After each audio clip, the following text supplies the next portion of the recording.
जय गुरु जी।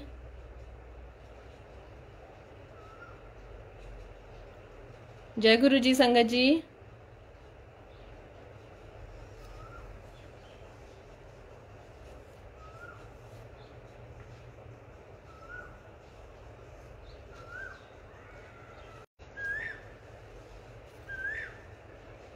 जय गुरु जी।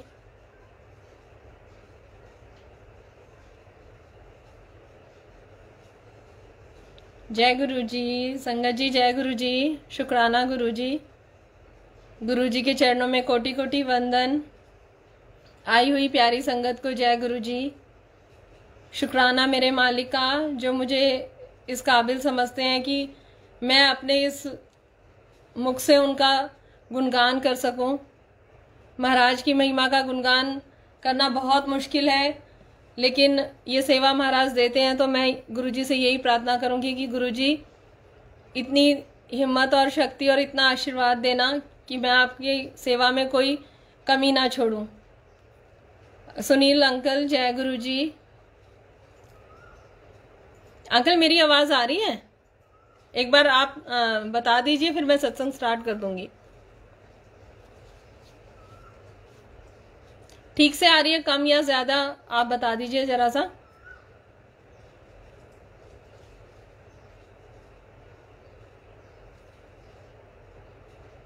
Okay, thank you uncle, thank you so much. संगत जी मुझे नहीं पता आज महाराज क्या बुलवाएंगे, क्योंकि कहते हैं ना गुरुजी को कभी भी चैलेंज नहीं करना चाहिए। जब मैं शुरू में गुरुजी से जुड़ी थी तो जब मैं सत्संग वगैरह सुनती थी, लाइव सत्संग, तो मैं हमेशा वही बात है कि जब हम महाराज से नहीं जुड़े होते तो जो परमात्मा के दो बच्चे हैं, पॉजिटिव और नेगेटिव, तो उस टाइम पे नेगेटिव वाला बच्चा बहुत एक्टिव था, तो हर चीज़ में नेगेटिविटी वो ढूंढ लेता था। और जब भी कोई सत्संग करता था तो मैं कहती थी ऐसे थोड़ी होता है, ऐसे थोड़ी होता है, और ऐसे कैसे सत्संग कर सकते हैं। और कई बार आंटियां सेवा से आती थी और फटाफट सत्संग पे बैठ जाती थी, तो वो शेयर करती थी कि आज हम एकदम से गुरुजी महाराज ने इतनी सेवा लगाई कि एकदम फटाफट 2 मिनट में ही हम सत्संग शेयरिंग के लिए आ गए। तो मैं सोचती थी ऐसे थोड़ी होता है, पहले से ही पता तो होता ही है और इतना कुछ नहीं होता है। मेरे मन में यही सब चलता रहता था। तो वही बात है, गुरुजी को चैलेंज कर दो ना, तो पता नहीं अब गुरुजी पता नहीं मुझे इस चीज़ की सज़ा कब तक देंगे। जबकि मैं कई बार गुरुजी से सॉरी बोल चुकी हूँ इस चीज़ के लिए कि गुरुजी सॉरी, माफ़ कर दो, मैं उस टाइम बच्ची थी, मुझे नहीं पता था। बच्ची तो अब भी हूँ, गलतियाँ अब भी करती हूँ, लेकिन अब मैं हमेशा माफ़ी भी मांग लेती हूँ और फटाफट अपने आप को संभालने की कोशिश करती हूँ। और उस नेगेटिव बच्चे को बहुत ज़्यादा डांट के और धमका के रखती हूँ कि चुप हो जा, तू खुद तो मरेगा, मुझे भी मरवाएगा। तो आज भी ऐसा ही हुआ। गुरुजी जिस दिन भी सत्संग शेयरिंग का दिन होता है उस दिन महाराज इतना मतलब बिजी कर देते हैं, इतना बिजी कर देते हैं कि मैं गुरुजी से कहती हूँ गुरुजी सब तो इतना सुंदर बन के आते हैं, इतने अच्छे से रेडी होते हैं, फिर आपकी महिमा गाने के लिए आते हैं। तो मुझे भी ऐसा बख्शो किसी दिन। पर गुरुजी की तो जो मर्जी है, जैसे वो चाहते हैं हमें प्रेजेंट करना, वो वैसे ही प्रेजेंट करते हैं।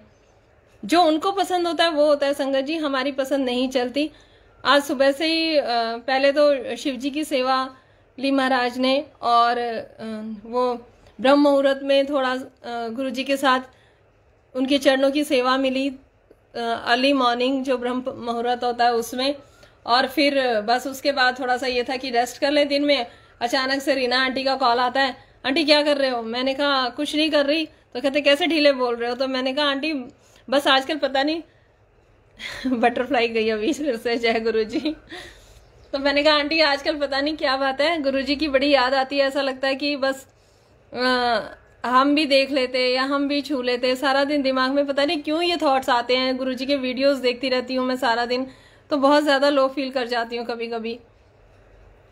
तो आंटी कहते हैं अच्छा अच्छा ठीक है। आंटी थोड़ा सा मेरे को नॉर्मल करने के लिए थोड़ा हंसी मजाक भी करते रहते हैं रीना आंटी, कि मतलब क्योंकि वो देखो वो हमारे अब अभी हमें गुरुजी नींबू की तरह निचोड़ रहे हैं। उनको निचोड़ के सब अच्छे से उनका एडमिशन हो चुका है और उन्हें ना आगे गुरुजी महाराज ने आगे वाली बेंच पे बिठाया हुआ है, और हमें अभी निचोड़ भी रहे हैं और बिल्कुल पीछे बिठाया हुआ है।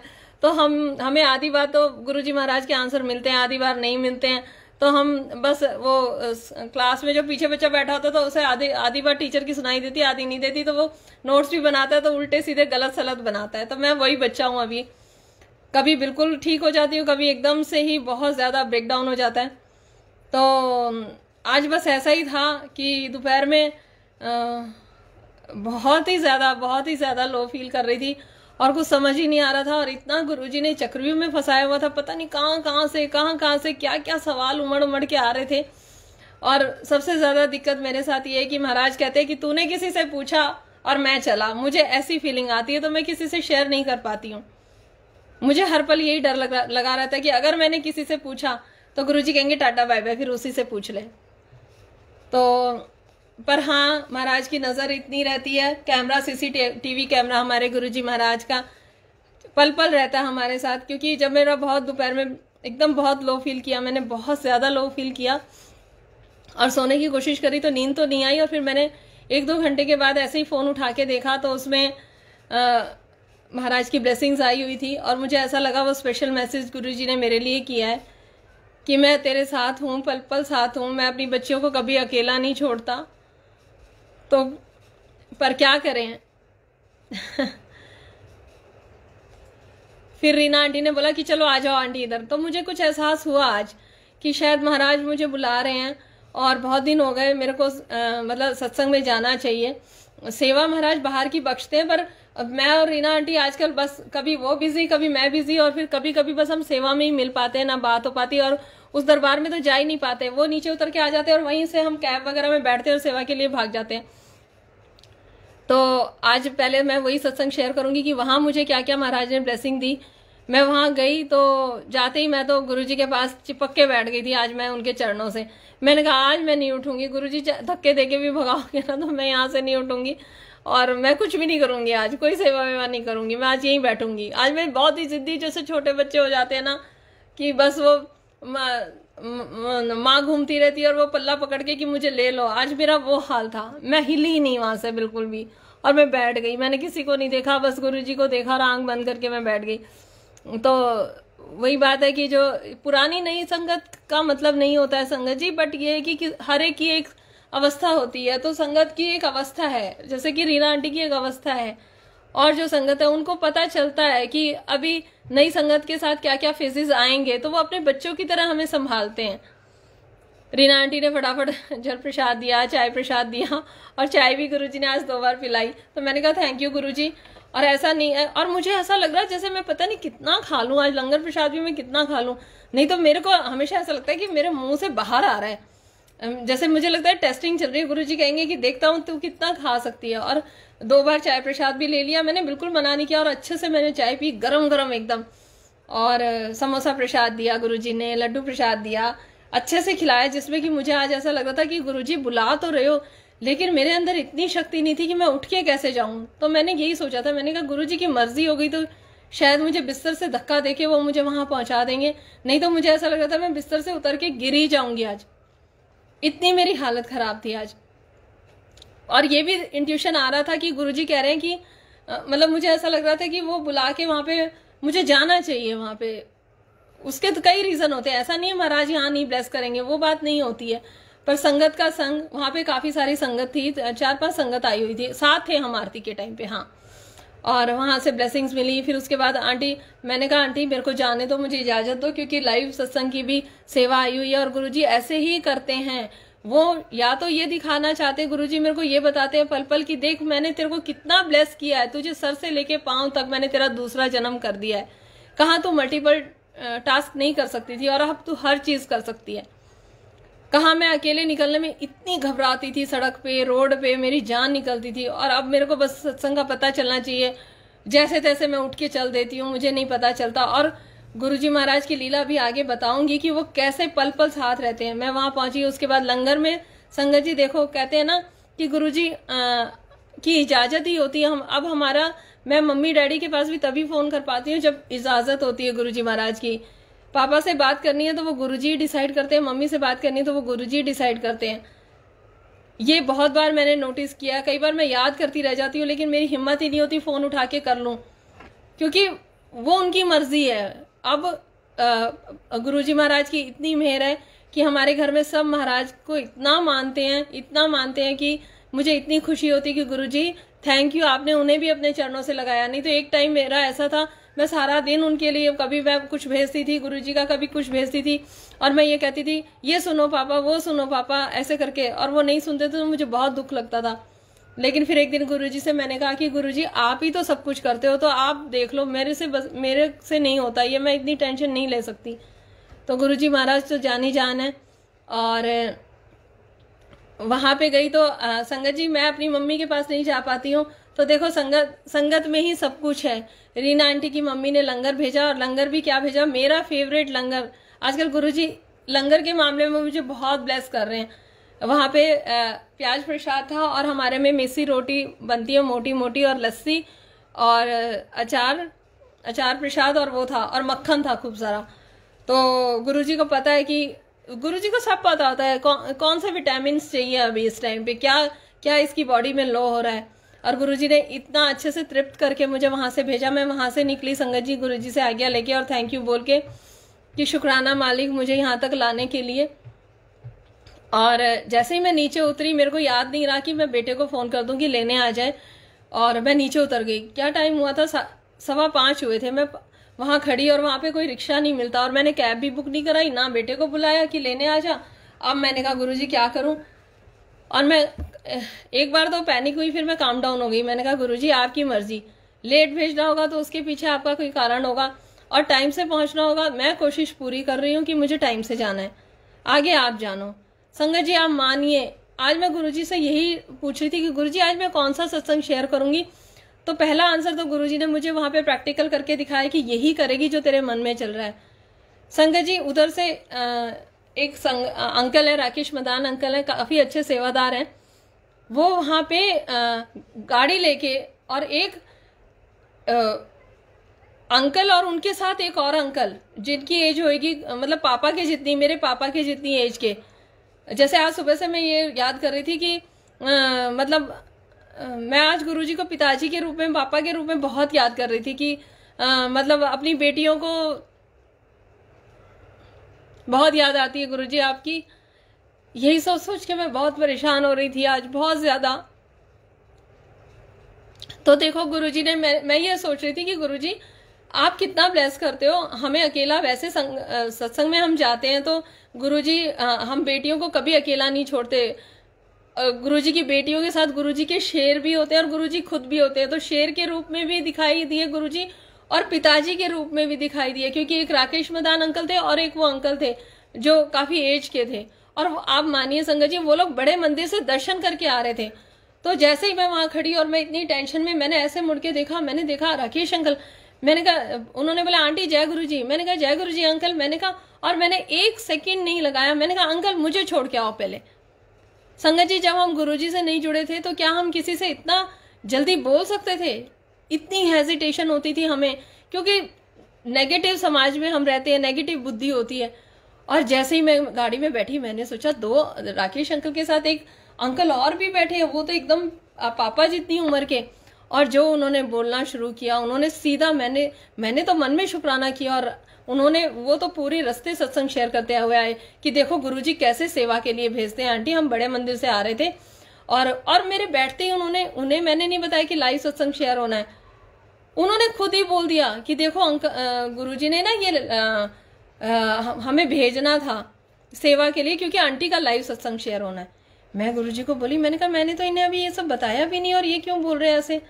फिर मैंने जय गुरुजी बोला, और मैं उनके सत्संग ही सुनती रही। और उन अंकल ने, जो राकेश अंकल के साथ जो अंकल बैठे हुए थे, वो तो इतना उन्होंने ब्लेस किया कि बेटे गुरुजी अंग संग रहते हैं, और गुरुजी बहुत कॉन्फिडेंस भर देते हैं, कभी भी अपने आप को कमजोर मत होने देना। मुझे ऐसा लग रहा था वो गुरुजी खुद मुझे ब्लेस करते हैं। लंगर प्रसाद से ब्लेस किया, सत्संग में बुला के ब्लेस किया। और जैसे पापा के उसमें याद कर रही थी सुबह से, तो पापा के रूप में आके ब्लेस किया। और मैं कह रही थी गुरुजी आपके शेर भी हर जगह रहते हैं तैयार, अपनी बहनों की रक्षा के लिए शेर के रूप में संगत वहां रहती है। हमें कई बार ऐसे महसूस हुआ है। तो वो शेर भी गुरुजी ने भेजा। और वो अंकल हमेशा, राकेश अंकल ना स्कूटी पे रहते हैं, जब हम शिव जी की सेवा करने भी जाते थे ना, तो मैं सुबह रीना आंटी और मैं कहते थे मेरे हस्बैंड कहते थे कि आते वक्त ना राकेश अंकल छोड़ देंगे। मैंने कहा नहीं, राकेश अंकल के साथ नहीं आऊंगी, वो स्कूटी पे रहते हैं क्योंकि स्कूटी पे मुझे बहुत डर लगता है। रीना आंटी भी स्कूटी चलाते तो वो बोलते हैं कि तू क्यों डरती है जब गुरु साथ है। मैंने कहा नहीं, मेरा पास्ट जो है वो मेरा बहुत गंदा एक्सपीरियंस है स्कूटी के साथ, तो मैं अभी मेरा डर नहीं खुला है। वो गुरुजी जरूर देखना वो डर भी खोल देंगे मेरा एक दिन। तो संगत जी, एक तो उधर गुरुजी महाराज ने ब्लेस किया और उन्होंने गेट पे गाड़ी रोकी, मैं फटाक से आई और देख लो गुरुजी ने टाइम पे बैठाई दिया, क्योंकि मेरा भाव यही रहता है कि गुरुजी आप पंक्चुअलिटी से ही चलते हो, तो मेरे से कोई ऐसी गलती ना हो आपकी सेवा में। क्योंकि गुरुजी से सिर्फ कितने कारणों से जुड़ती है संगत, लंगर प्रसाद, पंक्चुअलिटी, साफ सफाई, इन सब चीज़ों से, और उनकी ब्लेसिंग अपरंपार है आजकल संगत जी। तो इसके लिए मैं गुरुजी को शुक्राना करूंगी। Thank you Guruji, thank you so much Guruji. उसके बाद संगत जी, जो अभी फेज चल रहा है आजकल, आज जो सत्संग गुरुजी महाराज कराएंगे ना, गुरुजी की लाडलियों के लिए कराएंगे सारा सत्संग। जो गुरुजी की प्यारी प्यारी बेटियां हैं जो कई बार इतनी उदास हो जाती हैं, इतना मिस करती हैं गुरुजी महाराज को कि बहुत ज्यादा।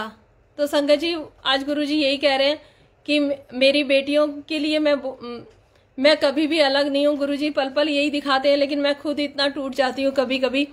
कल की बात बताती हूँ। कल एक उत्तम नगर में सत्संग था, तो वहाँ पे रीना आंटी और मैं गए थे सेवा में, और वहाँ की संगत भी बहुत भाव वाली थी और काफ़ी संगत आई हुई थी। तो हम चले गए। आंटी ने सुबह फ़ोन किया कि चलो, तो मैंने कहा हाँ जी, अब इतना टाइम थोड़ी होता कहाँ जाना है पूछने के लिए। तो बेटे ने गाड़ी निकाली और हम वहाँ चले गए। हम वहाँ उतरे तो मैं मन मन में सोच रही, हाय गुरुजी कहाँ भेज रहे हो हैं। और रीना आंटी को तो बिल्कुल गुरुजी ने एकदम ऐसे बना रखा है, वो डरते वरते नहीं है, और मुझे इतना डरपोक बना रखा है। मैं सोच रही मन मन में, गुरुजी सेवा में तो भेज रहे हो, अनजान नगर, अनजान बस्ती, संगत को भी अभी इतना नई नई सारी संगत है, एक संगत क्या गद्दी लगी थी। तो मैंने कहा कैसे मैनेज होगा महाराज, और हमने तो किसी और संगत को बोला भी नहीं, और कोई हो साथ में, कोई अंकल वगैरह भी सेवादार हो तो सही रहता है। मैंने अपने मन मन में सोच रही कि आंटी पहले बोल देते तो मैं अंकल को तैयार कर लेती। अंकल अपने मम्मी पापा के पास गए हुए थे, तो मैंने कहा अंकल को तैयार कर लेती या बेटे को ही तैयार कर लेती, कि वो थोड़ा रहता तो हिम्मत रहती। तो क्या हुआ कि गुरुजी बोलते हैं, तो वहाँ पे अचानक से हमने वहाँ जाके देखा कि कहते हैं ना कि गुरुजी के शेर हर जगह मिलते हैं, और सच में पता नहीं वहाँ पे इतना ब्लेस किया। मैंने देखा जाते ही थोड़ी देर में गुरुजी के इतने शेर गुरुजी महाराज ने दिखाए। 5-6 गुरुजी के सेवादार अंकल वहाँ पे थे, और वो पता नहीं उन्हें कहाँ से क्या मैसेज मिला होगा, तो पता चल जाता है सेवादार का कि ये सेवादार है और काफ़ी पुरानी संगत है। और तो हमें इतना सिक्योर फील कराते ना, क्योंकि वो हमारे पापा हैं। पापा को बहुत सहज के रखते हैं।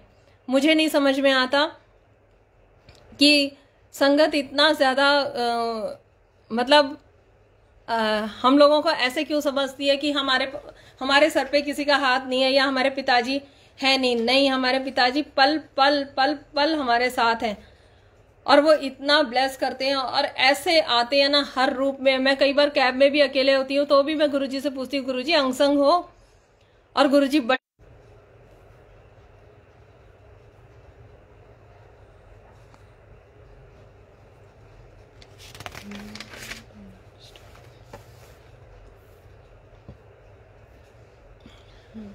नेटवर्क इशू आज बहुत है। तो अपनी बेटियों को वो बहुत सहज के रखते हैं। संगत आजकल क्या होता है संगत जी कि बहुत ज़्यादा इतना मतलब हम बेटियों के ऊपर प्रेशर डाला जाता है। कभी कोई कुछ बोल जाता है, कभी कोई कुछ बोल जाता है कि ये नहीं पहनना, ऐसे नहीं जाना, ऐसे नहीं खड़े होना, ऐसे सर ढकना है, ये करना है, वो करना है। लड़कियां, छोटी बच्चियां सत्संग में ऐसे क्यों आती हैं, जीन्स पहन के क्यों आती हैं। संगत जी, ये संगत के विचार हैं। जो संगत जो गुरुजी के चरणों से बहुत अच्छे से नहीं जुड़ी होती ना संगत जी, वो ऐसी छोटी बातें करती है। नहीं तो हम अपने पिताजी से मिलने जाते हैं, हम अपने पापा से मिलने जाते हैं, तो हमारे पापा हमें हर रूप में आशीर्वाद देते हैं और हमें प्यार करते हैं। पता नहीं क्यों संगत अपने शब्दों से हमारे ऐसे सोच के और ऐसे बोल के गुमराह करती है और नई जो न्यू जनरेशन है उसको गुमराह करने की कोशिश करती है। गुरुजी महाराज ने कभी भी, गुरुजी महाराज जब हमेशा ये बोलते हैं कि जहां से मैं तुम्हें देखता हूं ना वहां से तुम कीड़े मकोड़े हो। तो हमारे तो पिताजी ऐसे हैं, हमारे पापा ऐसे हैं कि उन्हें कोई फर्क नहीं पड़ता, उनकी बेटियां कैसे भी आए वो बस हमारे लिए तैयार रहते हैं हमें ब्लेस करने के लिए। लेकिन कुछ आत्माएं कहते हैं ना कि अच्छी और बुरी दोनों आत्माएं हर जगह मंडराती हैं। तो जो बुरी आत्माएं होती हैं वो बुरी ही चीज देखती हैं और कमियां ही ढूंढती हैं। तो महाराज उनको भी बख्शीश करें, सच्ची बुद्धि और अच्छी सोच के लिए बख्शीश करें। एक मैंने सुना था कि कोई किसी गुरु की तलाश में गया था और वहां पे नग्न अवस्था में वो लोग अपने ईश्वर की भक्ति में लीन थे। और वहां पे एक इंसान गया और उसने बोला कि गुरुजी महाराज मुझे नाम की दात दो, और ये क्या हो रहा है आपके यहाँ पे।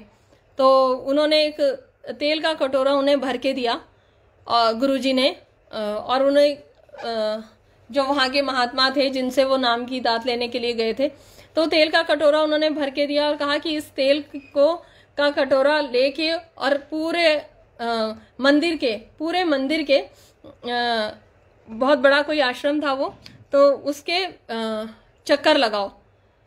तो उसने 3 चक्कर लगाए और उसने एक भी बूंद नहीं गिराया। और तो उसके जो महाराज थे वहां पे, जो गुरुजी थे, उसने कहा बेटा तेरा एडमिशन कर दिया मैंने अपने स्कूल में, तू मेरा शिष्य बन गया। तो वो बोला कि क्या देखा आपने मुझ में ऐसा। बोले मैं यही देखना चाहता था कि जो यहाँ नग्न अवस्था में गुरु की भक्ति में लीन है, गुरु की भक्ति में जो लीन है, तो उनको वो चीज देख रहा है, उनको देख रहा है, या जो मैंने तेरे को काम बोला है तो मेरे उस काम को कर रहा है, उस पर कॉन्सेंट्रेट कर रहा है। तो गुरुजी यही देखते हैं कि तुम लोगों का ध्यान कहाँ है। गुरुजी की बेटियां बहुत हिम्मत वाली हैं, बहुत उनमें शक्ति महाराज ने भर रखी है। अगर उनके खिलाफ कोई कुछ भी बोलेगा तो महाराज किसी भी रूप में आके उन्हें नहीं छोड़ेंगे संगत जी, ये पक्की बात है। और बेटियां आगे नहीं आती, उनके शेर आगे आते हैं, और ऐसे आते हैं कि उन्हें हिला के रख देते हैं। हमें लाठी या कुछ उठाने की जरूरत नहीं होती संगत जी, आंखों से ही इतना गुरुजी ऐसा कर देते हैं कि सामने वाला कांप जाता है। ये मेरा सेल्फ एक्सपीरियंस है।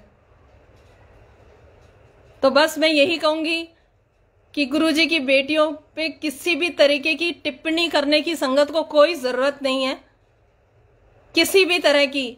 यहाँ बैठ के कि ये आंटी ऐसी हैं, ये आंटी ऐसी हैं, ये आंटी ऐसी हैं, उन आंटियों के जैसे आके और बोल के और महाराज की महिमा गा के जिस दिन संगत दिखा देगी ना, उस दिन महाराज की नजर उन पे भी होने लग जाएगी।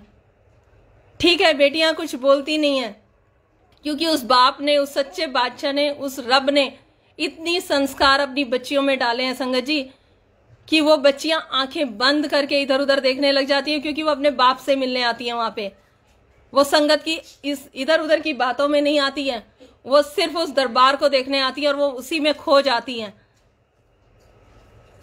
ये सच्ची भक्ति होती है। मुझे नहीं पता कच्चे पक्के भगत क्यों आते हैं सत्संग में,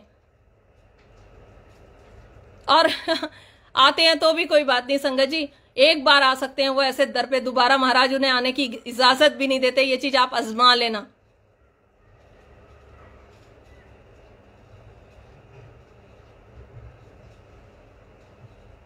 कहते हैं छोटी बच्चियां जीन्स क्यों पहनती हैं, ये लड़कियां जीन्स क्यों पहनती हैं, ये ऐसे क्यों पहन के आती हैं, ये ऐसे क्यों पहन के आती हैं। अरे वो नीचे झुकती है, मत्था टेकती है, तो लो वेस्ट जीन्स होती है, तो उनका वो दिखता है, ये दिखता है। अरे एक संगत ने पूछा गुरुजी से, गुरुजी ये सब क्यों बोलते हैं ऐसे, क्या थॉट गुरुजी बच्चियों को नहीं देते हैं? देते हैं। गुरुजी ने ऐसा थॉट दिया, अगर मैं बोलूंगी तो आप संगत पूरी शर्मिंदा हो जाएगी, और गुरुजी इजाजत दे रहे हैं आज मुझे बोलने की। क्या जेंट्स मत्था टेकते हैं तो क्या कुछ नहीं दिख जाता है कई बार? लेकिन हम बच्चियों के संस्कार, हम माताओं और बहनों के संस्कार हमारे बाप ने इतने सुंदर डाले हैं, इतने सुंदर डाले हैं कि वो माताएं और बहनें ऐसे हाथ करके खड़ी रहती हैं। हम तो अपने रब से मिलने जाते हैं संगत जी, हम इधर उधर किसी को नहीं देखते। कि कौन काला है, कौन गोरा है, कौन मोटा है, कौन पतला है। हम ये इन चीजों में ध्यान नहीं देते, क्योंकि हमारे महाराज ने हमारे अंदर संस्कार ऐसे डाले हैं। वो महाशिव है, सृष्टि का रचयिता है। जब उसे कुछ फर्क नहीं पड़ता, उसी ने तो सबको बनाया है। जब उसने गोदी में ले लिया, उसने सर पे बैठा लिया, उसने अपने साथ बैठा लिया, तो मुझे नहीं पता ये ऐसी आत्माएं क्यों बोल के पाप की भागी बनती हैं। तो मैं बस यही कहूंगी महाराज से कि महाराज इन्हें बख्शो और इन्हें बख्शो और इन्हें बख्शो, बस।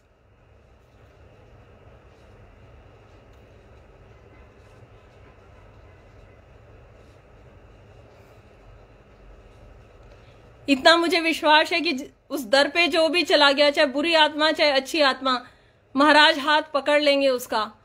और इतना सुंदर पकड़ते हैं कि ठीक है, उसकी त्रुटियां धीरे धीरे महाराज उसको ठीक भी करते हैं। ये भी पक्की बात है, क्योंकि उनकी इजाजत के बिना ऐसी वैसी आत्मा वहां आ ही नहीं सकती। वो बुलाते भी शायद इसीलिए हैं कि बहुत भटकाव हो गया बेटा तेरा, बहुत हो गया, और अब मैं तुझे ठीक रास्ते पे, राह पे लाना चाहता हूं।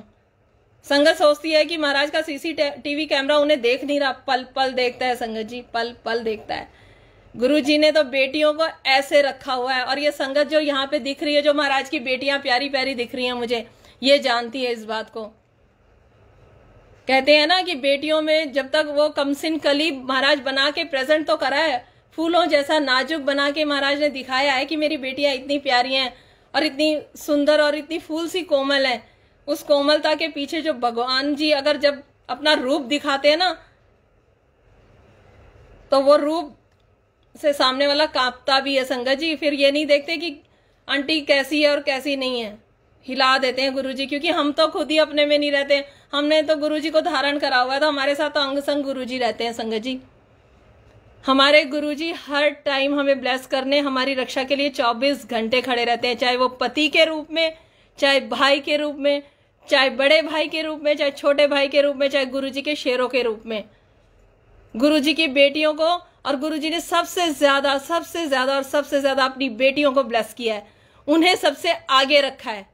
छोटी छोटी आंटियां क्या महाराज की भक्ति में लीन है। वो कहती है हमें शादी भी नहीं करनी, हमें ऐसा रब मिला है, हम उसकी सेवा में ही अपना सारा जीवन व्यतीत कर देंगे, हम उसी के चरणों में रहना चाहते हैं। लेकिन वो बाप है सबका, वो पिता है, वो उनके घर भी बसाएगा और उन्हें विदा भी करेगा और सब कुछ करेगा। ये मुझे पूरा विश्वास है, क्योंकि हमारे गुरुजी सांसारिक जीवन से हमें नहीं हटाते हैं।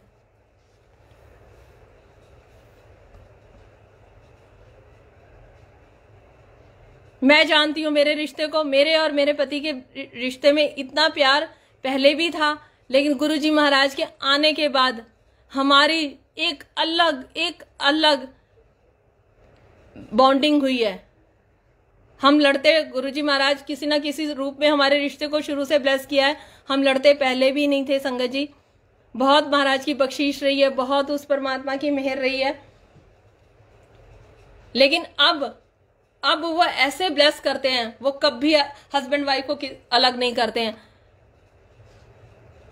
किसने कह दिया कि गुरुजी हस्बैंड वाइफ को अलग करते हैं? क्यों बच्चियों को लोग कुछ कुछ सुनाते हैं? अरे जिसे सत्संग में नहीं आना, नहीं सुनना चाहते, मत आओ, ग्रुप लीव कर दो यार। तुम्हें कोई पकड़ के बैठा रहा है क्या? या पूरा सोशल वर्क तुम लोगों ने संभाल रखा है? कोई जरूरत नहीं है। हमारे पिताजी हैं, हमें बहुत प्यारे हैं। आपको ये हमें बताने की जरूरत नहीं है कि हमारे पिताजी कैसे हैं और कैसे नहीं है। हम इनके साथ खुश हैं और हमें इनके साथ रहने दो। हम पागल हैं, दीवाने हैं, बुद्धू हैं। हम अपनी पब्लिसिटी करने आते हैं यहाँ पे। जो भी करने आते हैं वो हम जान लेंगे, हमारी संगत जान लेगी और हमारा रब जान लेगा। जिसको नहीं बर्दाश्त होता, कोई मेरे जैसी नेगेटिव बुद्धि वाला बनता है ना, जो जैसे मैं पहले थी कि किसी के सत्संग में सुन ही नहीं पाती थी, क्योंकि मुझे नहीं अच्छा लगता था। मैं सोचती थी नहीं ऐसा थोड़ी होता है, नहीं ऐसा थोड़ी होता है, पर मेरे रब ने मेरा हाथ पकड़ा और मुझे सही राह दिखाई।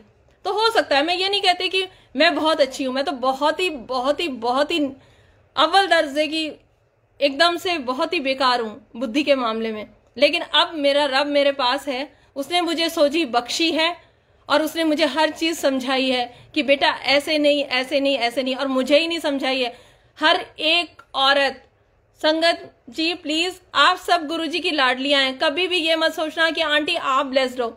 आप अगर जिस दिन ये कहोगे ना आंटी आप ब्लेस्ड हो, मैं सत्संग में आना बंद कर दूंगी, मैं सत्संग नहीं करूंगी। कभी भी इसका कमेंट के नीचे ये मत लिखना कि आंटी जी आप ब्लेस्ड हो, मुझे पाप का भागी बनाते हो आप लोग ऐसे बोल के।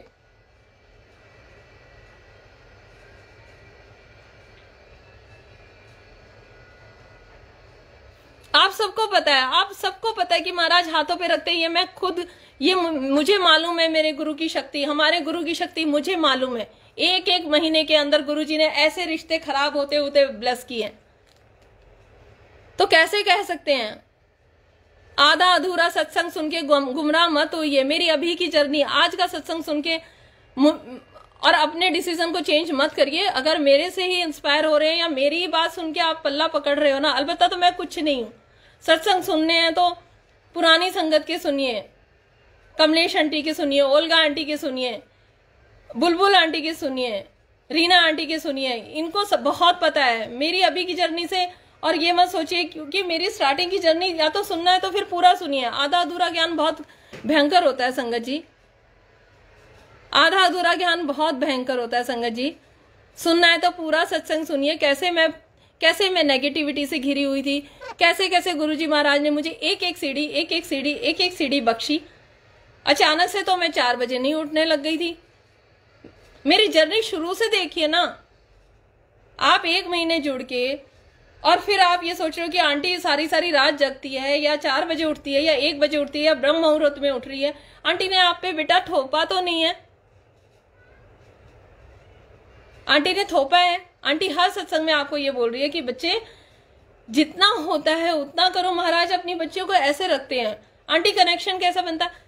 कनेक्शन तो शुरू से आंटी कह रहे हैं कि जिस दिन कुछ कुछ होने लग जाए उसी दिन कनेक्शन बन गया। 10 जगह मत पूछिए, ए आंटी, बी आंटी, सी आंटी, डी आंटी से पूछोगे। सबकी अलग जर्नी है, सबके अपने ग्रह हैं, सबकी अपनी राशि होती है। गुरुजी महाराज उसी हिसाब से सबको बख्शिश करते हैं।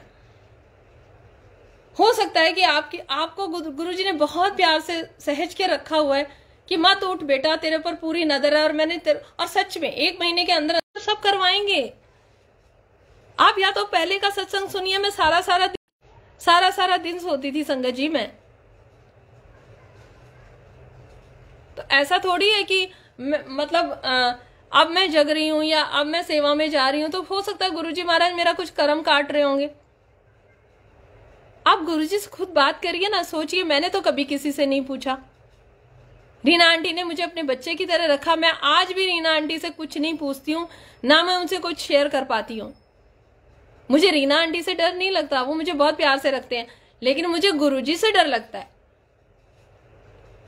कि गुरुजी कहेंगे कि अच्छा फिर तुझे मुझ पे भरोसा नहीं है। तो आप भी डरिए गुरुजी से, आप रोइए और परेशान होइए, गुरुजी के पास आके बैठिए, वो बताएंगे। जरूरी है कि शिव पुराण मैंने पढ़ी तो आपको भी पढ़नी है। हो सकता है आप पंजाब के हो सकता है आप हरियाणा के हो सकता है आप नेपाल के हो। आप अपना पाठ करिए। क्या आसाम के लोगों को गुरुजी ने ब्लेस नहीं किया? बंगाली संगत नहीं है तो क्या वो शिव पुराण पढ़ रहे हैं? नहीं, कईयों को हिंदी नहीं आती, संस्कृत नहीं आती। अपनी पुरानी पूजा पाठ गुरुजी कभी नहीं छुड़वाते। पर यही है कि हम गुमराह होते हैं। हम सारा दिन फोन पे हैं, सारा दिन फोन पे हैं, इस बारूद पे हैं हम सारा दिन। संगत जी मैं भी सत्संग सुनती थी ना तो मैं गुमराह हो जाती थी, क्योंकि नई संगत होती है, इतनी भोली प्यारी संगत होती है गुरुजी महाराज की कि अच्छा, एक आंटी ने बोल दिया चाय प्रसाद का भोग लगाना है, एक आंटी कह रही है आटा बिस्किट लगाना है, एक आंटी कह रही है कि कॉफी गुरुजी को पसंद है। तो वहां कंफ्यूजन क्रिएट होता है। और मेरे साथ ऐसा होता था तो मैं सत्संग ही नहीं सुनती थी, मैं गुरुजी से डायरेक्ट बात करती थी। क्योंकि नेगेटिविटी तो जैसे कहते हैं ना कि जब गुरुजी से नहीं जुड़े होते तो अड़ोसी पड़ोसी को देख के जलने की आदत थी। फिर बाद में संगत को देख के जलने की आदत हो गई कि ओहो इनको तो इतना ब्लेस कर दिया, ओहो ये आंटी तो इतना सुंदर बन के सत्संग करते हैं, ओहो मेरे से तो ये भी नहीं हो रहा। संगत जी हर एक संगत की अपनी जर्नी है। गुरुजी हमेशा यही बुलवा रहे हैं, बस आप लोग गुरुजी की भक्ति से कनेक्ट होइए। और फ़ोन में ही ज़रूरी नहीं है कि प्लेलिस्ट चलाएं, या कोई एलेक्सा में डाउनलोड कर लीजिए, एलेक्सा से बोल दीजिए, या कोई टेप रिकॉर्डर लगा लीजिए।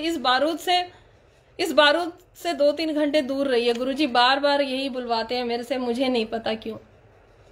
प्लीज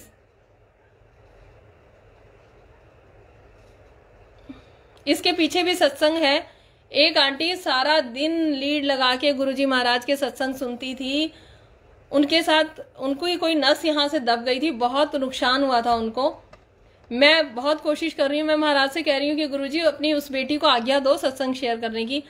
वो थोड़ा सा दूर रहते हैं और थोड़ा ऐसे एरिया में रह रहे हैं कि वो उन्हें नहीं समझ में आ रहा कि लाइव सत्संग कैसे करना है। तो या तो गुरुजी उनसे लिखवा के लेंगे या कैसे करेंगे, पर ये सत्संग जरूर अभी 1-2 दिन में मैं महाराज से कहूंगी कि प्लीज, क्योंकि कहते हैं ठीक है ब्रह्म मुहूर्त में मत उठिए। अच्छा ब्रह्म मुहूर्त में उठना है तो उठिए, लेकिन फिर आप 9 बजे सो जाइए ना। सब तो सारी संगतों गुरुजी महाराज के साथ मैं खुद 12-1 बजे तक कई बार बैठी रहती हूँ, ये पेज पे ये देखती रहती हूँ, वो पेज पे। फिर अगर मैं सुबह 3 बजे उठूंगी तो फिर मेरी क्या हालत होगी। और फिर उस हालत में अगर गुरुजी महाराज के पास मैं जाऊंगी तो गुरुजी को कैसा लगेगा।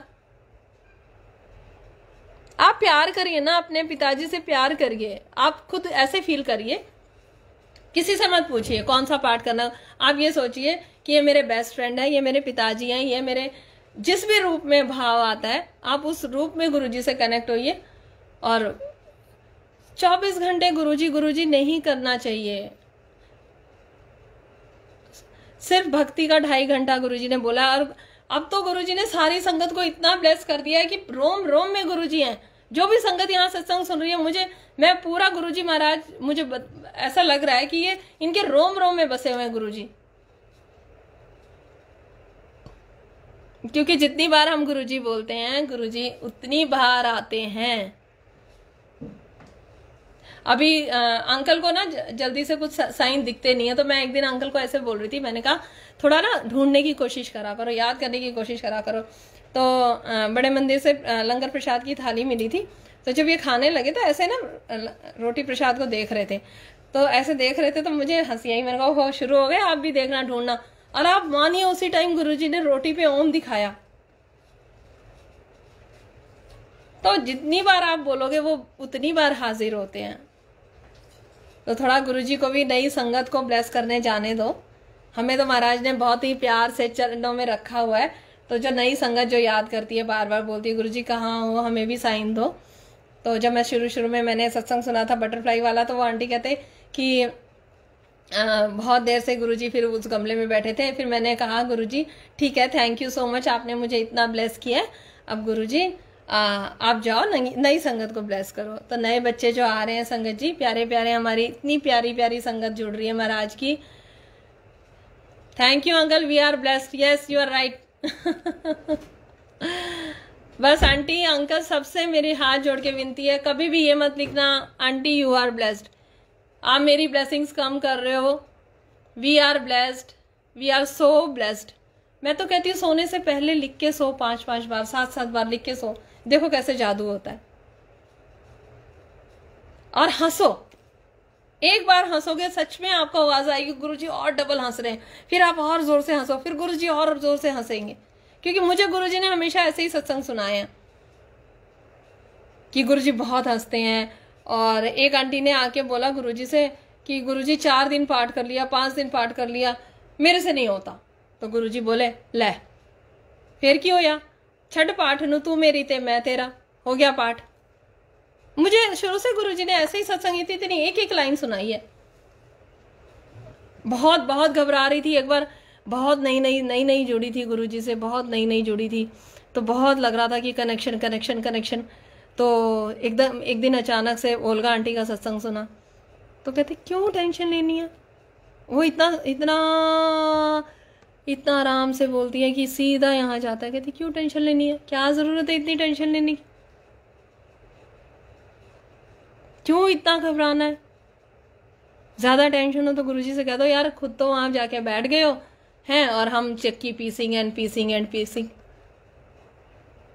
वो हमारे बिग बॉस हैं, बोल दो हेलो बिग बॉस। और ये ओल्गा आंटी की ही बात नहीं है संगत जी, उनसे तो मैंने सीखा। मैं एक एस्ट्रोलॉजर को फॉलो करती थी, पहले। पर वही बात है ना, गुरु जब तक हाथ नहीं पकड़ता वो चीजें एक्शन में नहीं आती। तो एक्शन में नहीं आती हैं चीजें। तो वो बोलती थी, जो एस्ट्रोलॉजर जिनको मैं फॉलो करती थी, तो वो कहती थी कि क्या बोलते हैं, सिर्फ भगवान की आंखों में आंखें डाल के कभी आपने देखा है? शिव पुराण में पढ़ती हूँ, सच में कहाँ देखते हैं आंखों में आंखें डाल के भगवान के? कभी नहीं देखा मैंने। तो ऐसे ऐसे आती थी, अगरबत्ती लगाई, बच्चों को डांटा, ये कर दो वो कर दो, ऐसे ऐसे पूजा करी, भाग गई। कभी भी नहीं देखा भगवान की तरफ, कभी प्यार से देखा ही नहीं। पर हाँ, गुरुजी महाराज आए तो उन्होंने सिखाया कि ऐसे बैठ, ऐसे हंस, ऐसे बोल, ऐसे मेरे से बात कर। अब तो गुरु आ गया है। पहले आंटी पहले ऐसे होता था, अंकल पहले ऐसे होता था। पहले जो हो गया हो गया। तब हमारे पास एक सहारा नहीं था, महाशिव नहीं था, हमारे पापा नहीं थे हमारे पास उस टाइम। अब तो है ना। अब जो बीत गई सो बात गई संगत जी। अब की जर्नी है हमारे रब के साथ, हमारे महाशिव के साथ है अब हमारी जर्नी। तो पीछे से आज का कंपैरिजन कैसे कर सकते हैं हम लोग? बिल्कुल नहीं कर सकते। संगत जी, हमारे महाराज ना इतनी सी बात नोट करते हैं। मैं ऐसे बताती हूँ, मेरी मम्मी बहुत बीमार रहते थे, तो कुछ मम्मी भी हर बात पे मुझे फोन कर करके कहना, वो तेरे गुरुजी है ना, वो तो कुछ करते नहीं है, वो तेरे गुरुजी है ना, वो तो कुछ करते नहीं। और मुझे इतना गुस्सा आता कि मैं या तो चुप हो जाती, लड़ाई करने की इजाजत गुरुजी देते नहीं है, तो मेरे होठ सिल जाते थे। और फिर मैं कहती थी अच्छा मम्मी मैं फोन रखती हूँ। मम्मी से तो गुरुजी बात ही नहीं करने देते थे, 5-5 6-6 दिन बात नहीं होती थी हमारी। अच्छा, मम्मी शुरू से वैसे गुरु भक्ति में और इन सब चीजों में शुरू से हैं, तो उन्हें ये थोड़ा सा रहता था। वो मिस भी करते हैं मुझे, लेकिन वो कहते हैं कि बेटा मैं इसलिए भी फोन नहीं करती कि ठीक है तू जिस रास्ते पे है मैं उसमें मतलब अड़चन नहीं पैदा करना चाहती। और उन्हें ये भी विश्वास है, क्योंकि वो पुरान मम्मी है, उनकी एज है, उनके पास लाइफ का एक्सपीरियंस है। तो वो कहते हैं कि शुरू में गुरुजी महाराज जो भी परम शक्ति होती है वो ऐसे सेवा लेते हैं, बाद में वो नींबू की तरह निचोड़ के उसके बाद अच्छे से एक बेंच पे आगे बैठा देंगे तुम्हें बहुत ही आराम से। तो क्या हुआ कि ऐसे चलता रहा, मम्मी थोड़े थोड़े दिन में बीमार हो जाए। अब मैं कहूँ गुरुजी मम्मी को ठीक कर दो यार, वो नहीं तो मेरे को कुछ बोलती है, तेरे गुरु ऐसे, तेरे गुरु ऐसे, तेरे गुरु तो हमारे बारे में नहीं सोचते। मैं तो बड़ी कंफ्यूज, बहुत ज्यादा टेंशन लेते लेते एक दिन मैंने बोला गुरुजी करता धरता आप मुझे क्यों परेशान कर रखा है?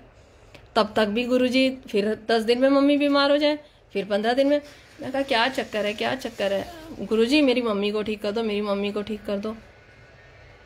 अभी पीछे एक हमारे संगत है, उनके मम्मी भी बीमार हो गए थे। तो मेरे मन में भाव आया, हरजीत आंटी हमारी बहुत प्यारी आंटी है, वही है ना हमारी तो एक माँ, क्या हमें तो गुरुजी महाराज ने बहुत माएँ दे दी, अब बहुत माँ, इतनी ममता मैं बता नहीं सकती। मैंने कहा गुरुजी क्या बात है, हमारी सारी माँओं पे ही कष्ट आ रहा है। लेकिन गुरुजी ने वहीं मुझे थॉट दिया कि हमारी माँ नहीं, मेरी माँ नहीं। और मैं आई मंदिर में और मैंने भोग लगाया गुरुजी का ऐसे करके। और मैंने गुरुजी की तरफ ना जिस दिन थोड़ा अपसेट होती ना, फिर मैं देखती नहीं हूँ, मैं भोग लगा के ऐसे करके मैंने कहा, ऐसे नीचे आंखें झुका के मैंने कहा मेरी माँ नहीं है और आपकी बेटी है, वो आपको ठीक करना है तो कर दो, नहीं करना तो मत करो। मेरी माँ नहीं है गुरुजी, अब वो आपकी बेटी है। और जितनी भी माएँ अभी आजकल बीमार हो रही है ना गुरुजी, वो आपकी भक्ति करती हैं और आपकी बेटियां वो पहले, हमारी कुछ भी नहीं है वो। संगत जी आप मानिए, मम्मी का फोन आया। और हाँ, पहले मम्मी कहते थे, जब मैं कहती थी ना मुझे बटरफ्लाई दिखती है बटरफ्लाई, तो मम्मी इतने नेगेटिव होते थे, कहती थी यहाँ तो ग्रीनरी है, यहाँ तो ये है, तो बटरफ्लाई तो दिख ही जाती है, ये तो हो ही जाता। और मुझे इतना गुस्सा आता, लेकिन मैं जवाब नहीं देती थी। मेरा मन तो करता था कि मैं 17-18 साल से यहीं रह रही हूँ, आज तक तो बटरफ्लाई दिखी नहीं मुझे। तो मम्मी ये ब्लेसिंग्स होती है, ये महाराज की मर्जी से दिखती है। तो लेकिन मैं बोल नहीं पाती थी। तो एक दिन अभी हफ्ते पहले मम्मी का फोन आता है, तो मम्मी कहते हैं पता है आज क्या हुआ? अच्छा, जब तो मुझे लगता है ना थोड़ा सा पॉजिटिव है, गुरुजी के बारे में थोड़ा अच्छा बोलेंगी, तब तो मेरे से बात हो जाती। जब मुझे लगता है कि मम्मी कुछ गुरुजी के बारे में बोलेगी, तेरे गुरुजी ऐसे, तेरे गुरुजी ऐसे, मुझे ठीक नहीं कर रहे, उस दिन मेरे से बात ही नहीं होती, मैं बहाना मार के फोन काट देती हूँ। तो मैंने बोला कि तो मम्मी कहते आज पता है सोनू क्या हुआ? मैंने कहा हाँ जी। कहती बटरफ्लाई आई और मेरे यहाँ पे टच करके, कह रही टच करके मुझे गई। अच्छा अंकल सामने खड़े थे। मैंने कहा है मम्मी? अच्छा अंकल के मुंह से निकला कि आपकी मम्मी को गैस्ट्रिक की प्रॉब्लम होती है ना, तो गुरुजी ने उस चीज को ब्लेस किया क्योंकि मम्मी के टम्मी पे बटरफ्लाई ऐसे ब्लेस करके गई। अब तो मम्मी को पक्का यकीन हो गया कि किसी इंसान के सामने बटरफ्लाई कैसे आ सकती है, वो तो दूर दूर जाती है ना संगत जी। आज मैं बालकनी में खड़ी थी तो दूर थी बटरफ्लाई। मैंने कहा ठीक है, मैं किसी संगत से ही बात कर रही थी, मैंने कहा नहीं बोलूंगी कि बटरफ्लाई आ गई, लेकिन वो ऐसे ऐसे ऐसे ऐसे कर करके एकदम से मेरे यहाँ पे आई। मैंने कहा जय गुरुजी। तो गुरुजी महाराज बहुत प्यार से रखते हैं हमें, हम बेटियों को तो बहुत प्यार से रखते हैं। तो संगत जी आज से आप सब गुरुजी की लाडली हो, बहुत प्यारी प्यारी बेटियां हो आप गुरुजी की, और हंसती रहा करो, बसती रहा करो। जितना आप हंसोगे गुरुजी महाराज को उतनी एनर्जी मिलती है संगत जी। सबसे ज्यादा बेटियां उदास होके बैठ जाती है, मैं खुद हो जाती हूँ, लेकिन गुरुजी महाराज बोल रहे हैं कि मेरी बेटियों को बोलो और तू खुद भी खुश हो, यही सीख कि मैं अंग संग हूं, मैं कहीं नहीं गया। मुझे तो हर मिनट में कभी कभी तो बहुत ज्यादा उदास हो जाती हूँ। तो यही है, आज गुरुजी यही बार बार बुलवा रहे हैं। और क्या सत्संग शेयर करूं, महाराज की महिमा तो बहुत है, लेकिन बस इतना ही एक गाना गा देती हूँ, थोड़ा सा आता वाता कुछ नहीं है, पर हाँ ठीक है, हम अपने महाराज के लिए गाते हैं, हम अपनी भक्ति के लिए गाते हैं, हम उनको देख के गाते हैं। तो कोई बात नहीं भी गाना आएगा तो भी कोई बात नहीं, यहाँ पे कोई कंपटीशन थोड़ी हो रहा है। लिख के दे दिया? इससे नहीं, ऐसे ही गा दूंगी। तो ये ऐसे ही चला? हाँ ऐसे ही चला दूंगी। गुरुजी टाइम तो बिल्कुल भी नहीं देते। पावनी आंटी ने लिखा है, बल्कि रोज सोचती हूँ लिख लूं, क्योंकि गाने का भी संगत जी ऐसा है, ये ऐसे ही नहीं गाया जा रहा है। बाद में जब संगत के मैसेज आते हैं तो उसके पीछे भी कुछ गुरुजी महाराज की लीला होती है। तो मुझे ऐसा लग रहा है कि ठीक है, बटरफ्लाई, थैंक यू। इसको चला बेटा। गुरुजी कुछ भी करती हूँ तो अगर मैं पजल होती हूँ या मेरा कॉन्फिडेंस लूज होता है तो तुरंत कुछ ऐसा मैसेज आता है कि नहीं, ये मैं करवा रहा हूँ और तू बस करती चली जा, इसमें कुछ तू गलत नहीं कर रही है। तो मैं थोड़ा बहुत आगे बढ़ पाती हूँ संगत जी। अगर मुझे कहीं से भी कुछ ऐसा इशारा लगता है तो मैं उस चीज को आगे नहीं बढ़ाती।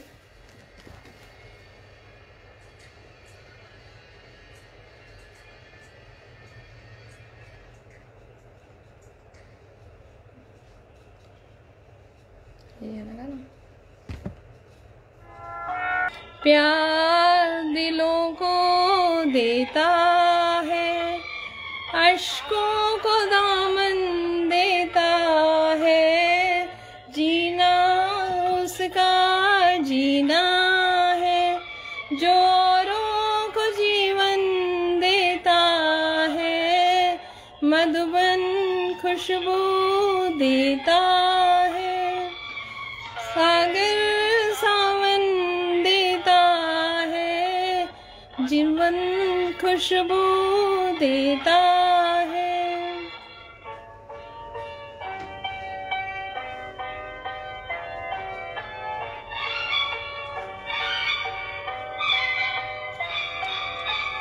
ती है लहरा के पवन की सांस भी की चलती रहे,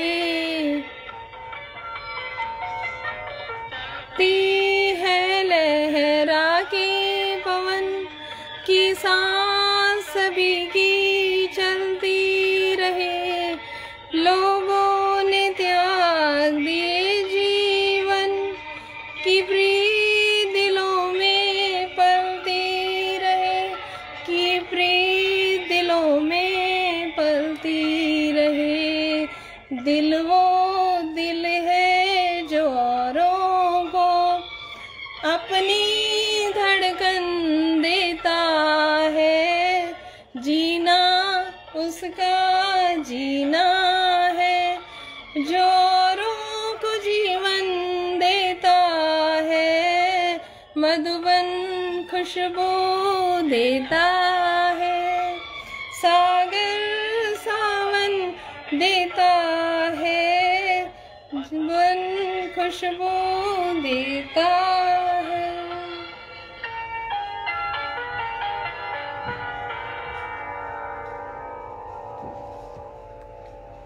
जाने का बिल्कुल मन नहीं करता संगत जी, पर गाना भी सिर्फ एक ही लिखा हुआ है। जब एक गाना गा देती हूँ तो उसके बाद फिर एक और गाने का मन करता है, पर गुरुजी ऐसा करते हैं कि और गाना लिखा ही नहीं होता कि गाऊं।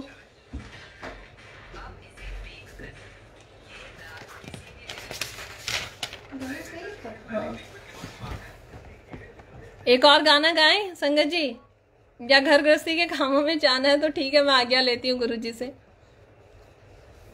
ये समा समा है प्यार का लिरिक्स निकालो।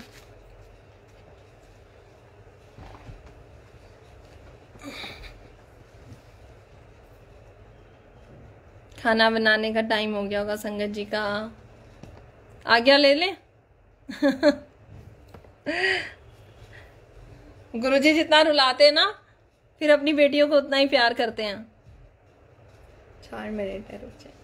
4 मिनट और बस है अभी। लिरिक्स इसी के साथ आ जाएंगे, गा देना।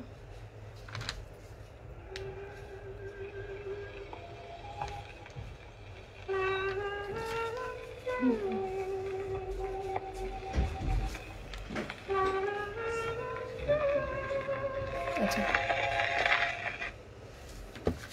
संगत जी, गुरुजी के मंत्र जाप का टाइम हो गया है तो मैं इजाजत लूंगी, फिर किसी दिन फिर आऊंगी। गुरुजी महाराज जल्दी ही बुलाएंगे फिर से, क्योंकि 1 मिनट रह गया है। बड़े मंदिर से मंत्र जाप का टाइम हो गया है तो गुरुजी महाराज की आज्ञा नहीं है, सॉरी। जय गुरुजी। गुरुजी महाराज आपके चरणों में कोटि कोटि वंदन, बहुत बहुत शुक्राना मेरे मालिक का, जो आज ये सेवा बख्शी। संगत जी कोई गलती हो गई हो तो मुझे माफ कर देना गुरुजी, मुझे माफ कर देना, मैंने कुछ भी गलत बोला हो या किसी को अनजाने में हर्ट किया हो। और संगत जी शुक्राना, थैंक यू आपका, जो इतने प्यार से आप लोग अपना टाइम निकाल के कुछ भी जो भी बुलवाते हैं गुरुजी इतने प्यार से सुन लेते हो। थैंक यू गुरुजी, अपने चरणों से ऐसे ही लगाना, हमारे अंग संग हम बेटियों को के साथ ऐसे ही रहना, हमें मत छोड़ना गुरुजी। अब आपकी बेटियां बड़ी नाजुक दिल की हैं और अब बर्दाश्त नहीं होगा, अब किसी भी तरीके का बिछोड़ा हम बर्दाश्त नहीं कर पाएंगे। तो जय गुरुजी, शुक्राना गुरुजी, गुरुजी शुक्राना आपका। थैंक यू संगत जी, थैंक यू सो मच। जय गुरुजी।